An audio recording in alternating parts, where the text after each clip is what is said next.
Okay, so this is a diagram we did. We actually did this in Intro to Networks. We were talking about unicast, broadcast, multicast, but the important part here that we want for the capstone is to look at this physical diagram. So the first thing I'm going to do is draw some borders.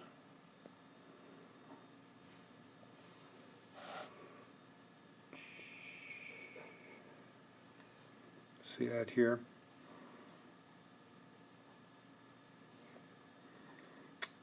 So that you can see, okay, draw a border here. So, kind of dividing up where rooms are. So we get this concept of where things are. Okay, so now let me go back and let's start. We can start here. The wiring closet, it's called 218 because it used to be room 218.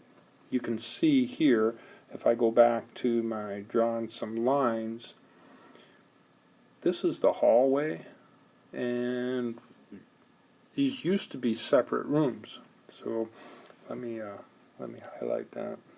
Oh, here. So we used to have, this is 215, that's where tech services are. This is now tech services storage. Years back this was 218 and this is 216. Okay, so that's why that wiring closet is there. Then they built the Papa John Center, and they created then a wiring closet here in 228A.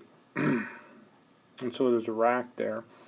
So we have 5 lines that run back to this wiring closet in MH, what we call now 216, but it used to be 218. That's why the book in here in this wiring closet refers to 218. When the Papa John Center was added, they put some space behind this conference room here, and eventually that became where the IT department, the academic IT department, established where they put a rack. So that became a wiring closet, a rather big one, and it's also used for some storage. Okay, then they extended out. Okay, I don't have it, we're not using the room, but from here there are 4 lines that run into 228, and there's a little wiring closet in there. There are 4 lines that run into PC 229, and that's not a wiring closet, it's actually a rack sitting on the floor where those are all connected. It used to be just a hanging on the wall until they moved. The networking used to be here, and they moved it down here when there were changes in the program. So there's actually just 2 lines here. We got 5 here, 4 here, 4, and then there's 2 that run here to the front of MH216. Now, there are some here.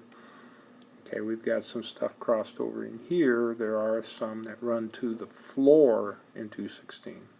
There's a place in the front that we have to check, and then there's this place in the back where we have some lines running out of this closet. I think there are like 4 of them that run over there, physical lines. So that's a physical view of the network. Here's a logical view. We've got a firewall that, in this case, that would be the center of our network. Firewall logically connects to a multi-layer switch, which connects out to the internet and to the main campus. And there is no fault tolerance there, no redundancy. It's That's what it is. This is a combination of wires and fiber. From the firewall, there's actually two multi-layered switches. Actually two, but we just show one here. And I'll use another color from here on. So here's our multi-layered switch, in which that goes back and connects to the switch in 216, connects to the switch in 229. Okay, and then it connects to the servers in MH240. You get it? MH240. You'd have to look at the other diagram. But that's physically how this works. I mean, physically you can look at the other diagram, but these are logically how these are connected. Now, also coming off the firewall, use another color here, we have our DMZ, and it connects to a switch. This switch happens to be in PC229. And we have multiple switches coming off of that, and we also have some workstations, and we have a server. We actually have a couple servers all coming off of that in 229. But if we were looking at a logical view, this is what it looks like.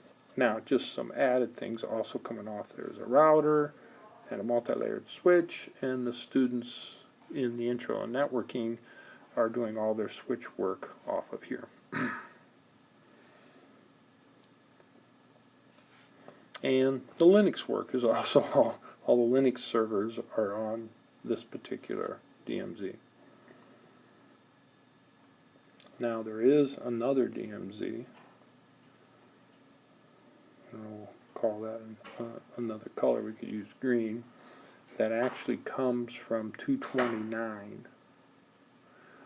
and it passes through, let's just say here's 216, so it actually comes through,